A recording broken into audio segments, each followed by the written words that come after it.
All right, guys. So,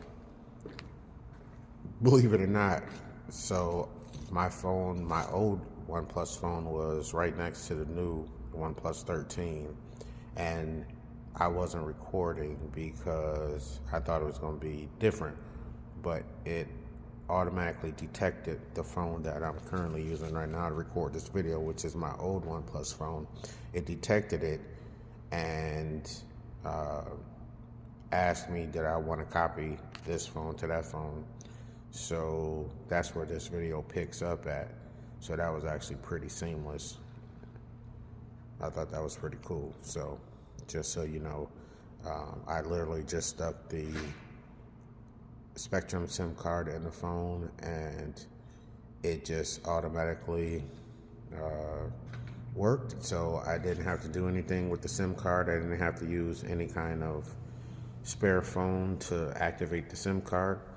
I just stuck it in the OnePlus 13 and it worked. So even though the Spectrum website doesn't show the OnePlus 13 as an option, it actually worked seamlessly, and so that's where this video picks up at.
After about an hour, it literally downloaded, it copied my phone exactly. I mean, every app, and as you can see up here, at least not right now, but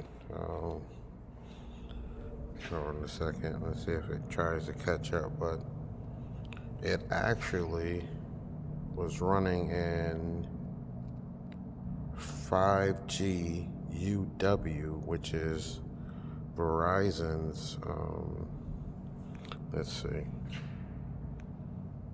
it was 5G UW, so I guess at some point I'm getting 5G UW. Right now, it's showing 4G, but I was actually getting 5G UW, which is actually better than T-Mobile's 5G UC.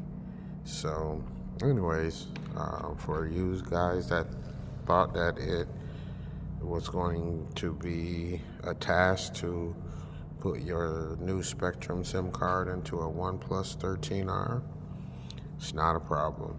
So